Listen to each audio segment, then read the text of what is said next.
Hey guys, Victor here again, coming at you with another retro deck profile for the September 2011 format.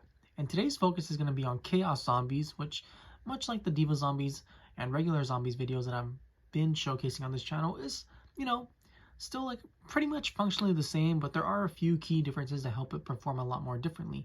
And since this is a Chaos version specifically, that means we're going to be focused more on cards like Chaos Sorcerer, BLS, and just having a better ratio of light to dark monsters.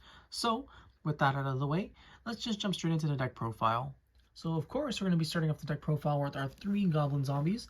Since this card's at 3 now compared to Edison, we're going to be playing 3 of it because it searches out every single card in this deck, as we don't play any zombies with more than 1200 defense. It's just a really good floater because it doesn't rely on being destroyed by battle, it just cares about being sent from the field to the graveyard. And yeah, just a really good card, so definitely a 3 of. And then for the rest of the zombies, just a small zombie package because honestly, a lot of the zombies aren't that great and all the good ones are already limited. So I'm going to be playing the 1 Zombie Master, the 1 Spirit Reaper, the 1 Plague Spreader Zombie, and the 1 Mizuki. That's all you need. If you really want, you can play cards like 1 Pyramid Turtle, I guess. I'm not a fan. You can also play Pain Painter, Ill Blood, stuff of that nature, but you don't really need it for this deck. These are more than enough to be able to win you the game. Then after that, we're still going to be playing the Tour Guide engine just because it's really good. We're constantly banishing our cards and our opponent's cards, so being able to go Tour Guide into Levier is still really valuable. And for that reason, we're still playing also, of course, with the 1 Sangan. If you don't want to go for Levier and you just want to set up a board, Tour Guide into Sangan, and then having Sangan float into something else is still a really good play. Then after that, since this is a Chaos version, we're actually going to be playing 3 Effect Veilers.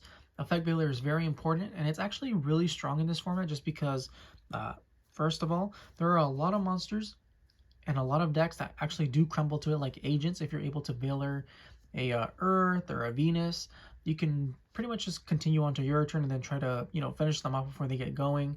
And of course, Veiler does have bad matchups such as like TG Stun or Hero Beat, but it's honestly fine in the long run just because we really do need a lot of light monsters for the more chaos-focused version of this. And then, in addition to those 3 Veilers, we're just playing 1 Maxi. You don't really need more than 1, but it's just fine, honestly, because we're putting a lot more emphasis on the chaos portion. And even though Maxi is still very good at helping you draw your cards and get to your resources a lot more quickly, it's not as required for this specific deck. And then, after that, to help feed the Chaos Engine even more, we're going to be playing 2 Thunder King Ryo. The card is fantastic, and it just, honestly, it's able to change like the game's momentum on its own a lot of the times, just because of how impactful and powerful a card like Thunder King Ryo is at stopping a lot of the good and relevant meta decks. And just, yeah, card is insane. And then once they do get rid of it, it provides you with another light in order to get to your Chaos Engine a lot more easily. Then we're also going to be playing the 2 Trigodias along with the 1 Gores. These are to help ensure that you can actually survive. And then, Trigodia also helps you discard to snatch steal an opponent's monster, and then you can change its levels, synchro with it, do so many other things. And then since Gores is being accompanied with a bunch of level 1s, such as Effect Veiler, that means we're going to be able to normal summon the Veiler, synchro away the Gores, and then we can, additionally get even more light and darks into the grave. And then, after that, the small Chaos Engine, or the main Chaos Engine that we're going to be playing, is 2 Chaos Sorcerers. You typically don't see this a lot, just because it's not all that great, but since we are playing a lot of lights and darks, we're able to afford to be able to play the 2 Chaos Sorcerers that were allowed, in addition to the 1 Blackluster Soldier Envoy at the beginning. These cards just provide a lot of, power for this deck that's honestly lacking in some situations, and can just completely turn the tide into your favor and straight up just win you the game. Then after that, we're playing a couple 1-ofs. We're going to be playing the 1 Glow Bulb still, because I really am a big fan of this card and just zombies in general. Being able to fill up your graveyard and then bring itself back and just help you extend into cards like TG Hyper Librarian and cards of that nature. And then we're also just going to be playing 1 Caius the Shadow Monarch. Compared to Edison, even though Caius is still a really good card, I don't really think it's all that required, just because it's very easy to actually remove threats on the field, as opposed to like Edison, where like a lot of your power spells like Dark Hole, Reborn, things that help you answer your opponent's monsters just don't exist. But it's still nice just to have 1, because you never know when you might need to just banish something. And then after that, we play 1 Raikou, Lightsworn Hunter, and 1 Lila, Lightsworn Sorceress. Just really good lights, help you mill and fill up your grave with even more lights and darks, and This is their destruction effects are also really useful in helping you deal with like macro decks, especially key cards such as like Solemn Warning or Solemn Judgment, right? You summon the Lila, and then either they let it resolve or they burn one of their power cards, and then Lila just proceeds to destroy theirs, and then you're pretty much just free to continue on with your plays. So yeah, just really great cards to have. And with that, that's the monster lineup, and now we can move on to the spell portion of the deck. So for the spells and traps, specifically the spells, the spell count is actually really low compared to like the Diva Zombie list that I showed previously, because we're no longer playing cards like Mind Control or Pot of Avarice, because we want our cards in the grave, so that means Avarice is kind of like less effective. And then for Mind Control, we're not playing as many tuners since we're not playing Divas. So even though it's still a really good card, it's not really like the main focus of this deck. We'd much rather rely on our Chaos monsters to try and solve the issues at hand. So because of that, we're playing the One Book of Life. Still a really good card, you know, bring back a Goblin Zombie, banish a key card out of your opponent's graveyard. Then you also have the one Reborn, which is Reborn, the one Dark Hole, the one Heavy Storm, the one Foolish Burial, and then for our final spell, we're playing one Charge of the Light Brigade.